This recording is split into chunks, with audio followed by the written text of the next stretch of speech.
Hello guys, स्वागत है आपका एक नई ट्रैवल सीरीज़ में। गाइस, अभी मैं हूँ दिल्ली के इंटरनेशनल एयरपोर्ट पे और आज मैं फ़्लाई करने वाला हूँ नेपाल के लिए।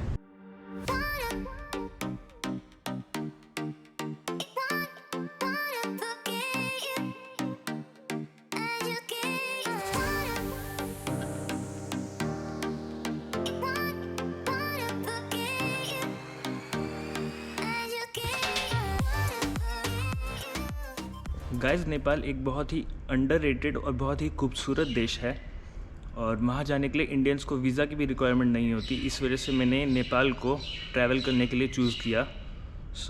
मैं आपको इन्फॉर्मेशन देता रहूँगा इस बारे में और अभी मैं आपको अपनी फ़्लाइट के बारे में इन्फॉर्मेशन दे देता हूँ। गाइस, नेपाल के लिए मैंने अपनी फ़्लाइट ईज़ माई ट्रिप से बुक करवाई थी और इसकी कॉस्ट मुझे 5500 के आसपास की पड़ी। मैंने इसको लगभग एक हफ़्ता पहले बुक करवा दिया था।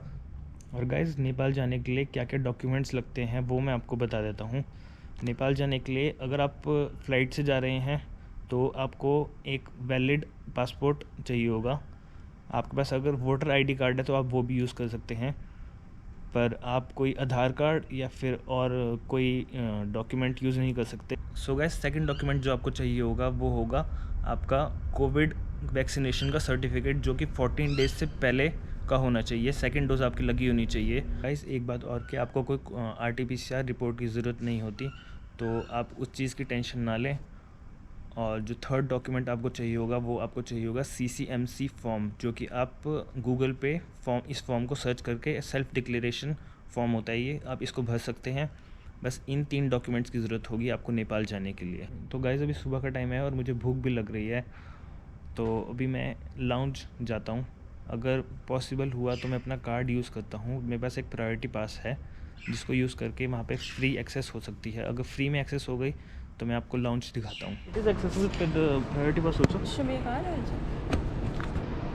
Boarding pass, please.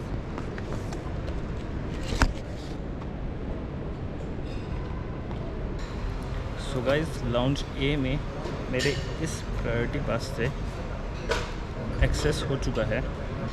I don't know इसका नंबर दिखाना चाहिए या नहीं चाहिए, पर मैं इसको ब्लर कर दूंगा। तो अभी मैं दिखाता हूँ यहाँ पे फूड में क्या क्या है और सीटिंग एरिया कुछ इस तरीके का है।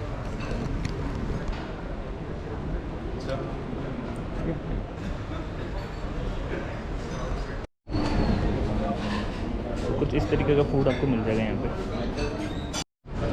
गाइस, मैंने भी फ्रूट लिए हैं। अब मैं सिर्फ फ्रूट्स खा रहा हूँ और बाकी चीज़ें भी मैं अभी इसके बाद लेने वाला हूँ।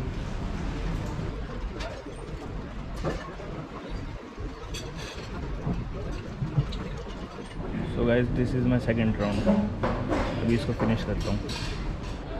गाइस, ये था प्रीमियम लाउंज जिसको मैंने एक्सेस किया था अपने प्रायोरिटी पास से। अब खाना पीना मैंने खा लिया है और हमारे गेट्स ओपन हो चुके हैं। तो अब मैं सीधा अपनी फ़्लाइट की तरफ जा रहा हूँ। मेरा गेट नंबर है 9। और मैं आपको ये चीज़ बताना भूल गया था कि मैंने जो अपनी टिकट कराई है वो नेपाल एयरलाइंस से करवाई है, जो कि एक लो कॉस्ट और बजट एयरलाइंस है। और मैंने इकोनॉमिक क्लास की कराई है, जो कि मेरे को 55,000 की 5500 की पड़ी है। चलते हैं अपने गेट की तरफ। फिर उसको बताना चाहिए।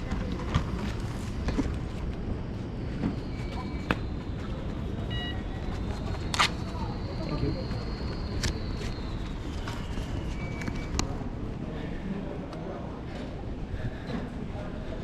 गाइस, ये हमारी फाइनल बोर्डिंग कॉल थी और मैंने ये दौड़ दौड़ के आया। चलो, एंटर तो कम से कम हो ही गया। अब अपने प्लेन की तरफ जा रहा हूँ। गाइस, ये है वो नेपाल एयरलाइंस जिसमें मैं जा रहा हूँ।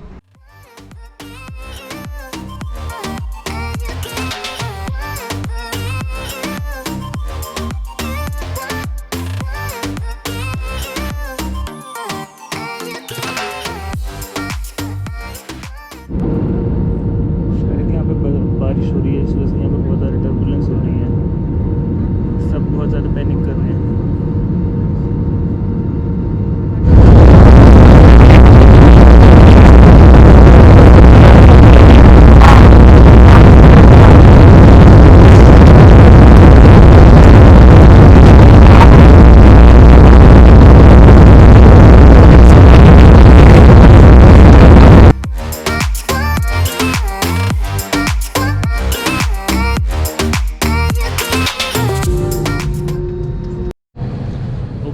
सब जा चुके हैं and now it's only me. Thank you.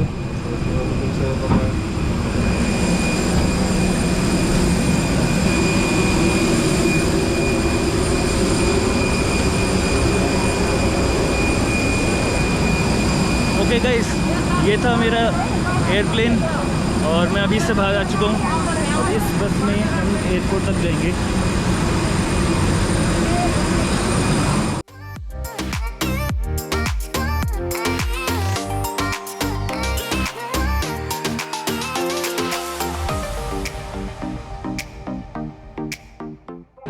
So guys, Nepal में पहुंच चुका हूं और नेपाल में आपका स्वागत है। सो सबसे पहले नेपाल में पहुंच के सबसे पहले हम मनी एक्सचेंज करवाते हैं। यहाँ पे है मनी एक्सचेंज काउंटर। तो सबसे पहले मैं एक बात बताना चाहूँगा, मैं अभी यहाँ पे अपना ये वाला बैग लेना ही भूल गया था और मैंने गलती से यहाँ पे एग्ज़िट कर दिया था। तो फिर मैं यहाँ से वापस गया और जाके मैंने दोबारा रिक्वेस्ट करी, फिर मेरे को बैग मिला। अच्छा हुआ बैग मिल गया। तो अब सबसे पहले यहाँ पे मैंने मनी एक्सचेंज के लिए पूछा, तो मनी एक्सचेंज में बोला कि कोई प्रॉब्लम नहीं है, इंडियन करेंसी चल जाएगी। तो उस वजह से मैंने अभी एक्सचेंज नहीं कराया। अभी मैं बाहर जाके देखता हूँ, अगर एक्सचेंज करने का मिल गया तो मैं एक्सचेंज कर लूँगा। सो गाइस, पहुँचने के बाद सबसे पहले जो मनी एक्सचेंज होता है, मैंने मनी एक्सचेंज करवा ली है। अभी मुझे एक्सचेंज रेट मिला है 1.5 का। शायद महंगा है, एयरपोर्ट से कराया है, इस वजह से महंगा मिला है। तो मैंने 2000 रुपीज़ का अभी एक्सचेंज करवाया है और 3000 रुपीज़ नेपाली रुपीज़ मुझे यहाँ पे मिले हैं। और मैंने अभी सिम कार्ड भी ले लिया है। सिम कार्ड बाय करने की कोई कॉस्ट नहीं थी, पर सिम कार्ड पे जो रिचार्ज हुआ है वो मैंने 500 का कराया है, जो कि 30 डेज़ के लिए 20 GB डाटा है। सो अभी मैं इस सिम को अपने मोबाइल में डाल लेता हूँ और इन्होंने बोला 10 मिनट में एक्टिवेट हो जाएगी। तो अभी मैं इसको एक्टिवेट करके यहाँ से टैक्सी बुक करवाता हूँ। एक ऐप है जिससे आप टैक्सी या बाइक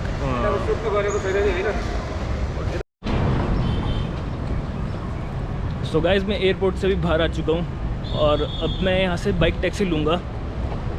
मैंने एयरपोर्ट पे एक सिक्योरिटी गार्ड से पूछा था, तो उन्होंने बोला था यहाँ पे एक बाइक टैक्सी मिलती है, इस साइड में कहीं मिलती है। तो मैं अभी उसी साइड जा रहा हूँ। वैसे तो मैंने सिम कार्ड अपना एक्टिवेट कर लिया है, तो उससे अगर मैं एक ऐप है पछाओ के नाम से, अगर मैं वो भी डाउनलोड कर लूँगा तो उससे भी बाइक टैक्सी मिल जाएगी। बट अभी बुकिंग कराने के बजाय यहाँ से अगर आसानी से मिल जाती है तो मैं यहीं से अभी चला जाता हूँ। एक्सक्यूज़ मी, बाइक टैक्सी यहीं से मिलेगी पठाओ के लिए? Bike taxi? हाँ, पठाओ। ये किधर जाना? आप एड्रेस बता देता हूँ आपको। ये एड्रेस है, ये रास्ता काठमांडू हॉस्टल। काठमांडू हॉस्टल थामेल में ही है। थामेल के पास, थामेल के पीछे। कितना लगेगा? उधर 250 लगेगा सर। हाँ, 250। 250। उन्होंने बोला था कि 150 के आसपास लेंगे। 150 के आसपास करना है। 200 चलेगा ना? चल पड़ेगा। बैग आगे रख दूँ? बैग आगे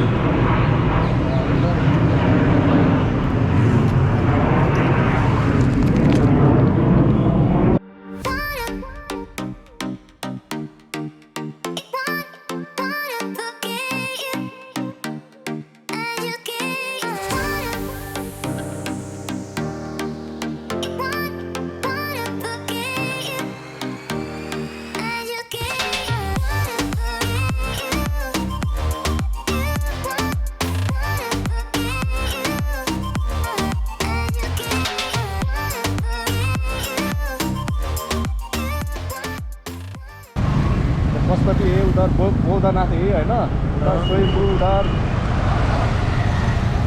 चंद्रगिरी हिल्स, बोनाई दल, ये पशुपति। अच्छा, ये पशुपति है। हाँ,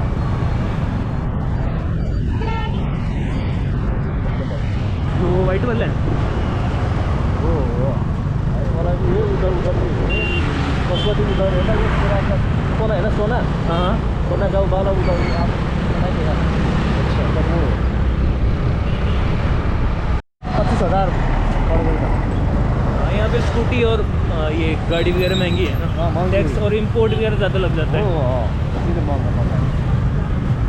यहाँ पे जैसे जो आप स्कूटी चला रहे हो कितने की पड़ती है? ये हाँ, ये नया में इसके 2,25,000 पड़ेगा। 2,25,000। हाँ, उधर कितना मिलेगा? 2,25,000 मतलब इंडिया का लगभग वो हो गया 1.5 लाख रुपए के आसपास हो गया ना। तो वहाँ पे तो नहीं, ये 50,000 रुपये के आसपास पड़ जाती है। 50,000 से 60,000। 50,000 से 60,000। हाँ, 50-60,000। बहुत सस्ता है ना उधर। उधर ये जितना भी ये ढगाल है ना, हाँ उधर बहुत सस्ता पड़ रहा है इंडिया में। हाँ, इसके डबल भी ज़्यादा पड़ रहा है इधर। डबल से भी ज़्यादा बढ़ गया। यहाँ पे भी यूक्रेन के झंडे लगा रखे हैं। नेपाल में बियर कौन सी वो फेमस है? अच्छी बियर कौन सी है? हाँ, ट्यूबोर। हाँ, आप पीता है कि नहीं पीता है? पीता हूँ पर कभी कभार। हाँ तो ठीक है, भाई भाई पीना पड़ेगा ना। आप पीते हो? हाँ मैं पीता हूँ। खुला होगा ना कुछ? ठीक है, खुला है।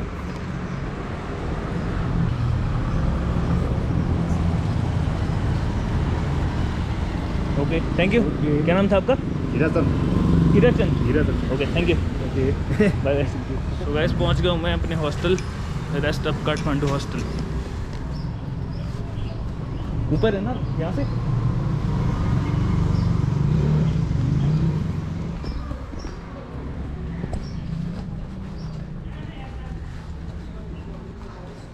Hello, I have a booking. What's your name? Deepak. Wow. Hello. Thamel is nearby. This is Thamel. This is Thamel. Okay.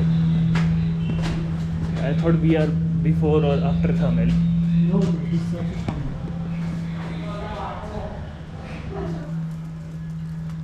I have to open my shoes.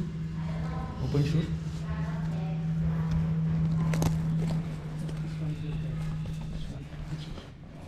Can I get the below one? No, Not available. not available. All are booked. Okay. Okay, this one is your bed. Okay, Uh-huh. I will show our your luggage inside here. So hey guys, जैसा कि आपने अभी video में देखा होगा कि मैं airport से अपने हॉस्टल पहुंच गया था। सो उसके बाद मैं कुछ इन्फॉर्मेशन देना भूल गया था। सो मैं वो इन्फॉर्मेशन अभी दे देता हूं। जब एयरपोर्ट से आप आएंगे तो आपको दो चीज़ें करनी पड़ेगी, जो कि सबसे पहले आपको मनी एक्सचेंज करवाना पड़ेगा, और दूसरा अगर आपको ज़रूरत है तो आपको एक सिम भी लेनी पड़ेगी। तो मैंने नेट एनसेल की सिम ली थी, जिसमें मुझे 20 GB डाटा मिला है फॉर 500 नेपाली रुपीज़। सो वो 30 डेज़ के लिए वैलिड है। सो उसके बाद मैंने मनी एक्सचेंज करवाया। एयरपोर्ट में मनी एक्सचेंज बहुत महंगा होता है, 1.5 का रेट मिलता है।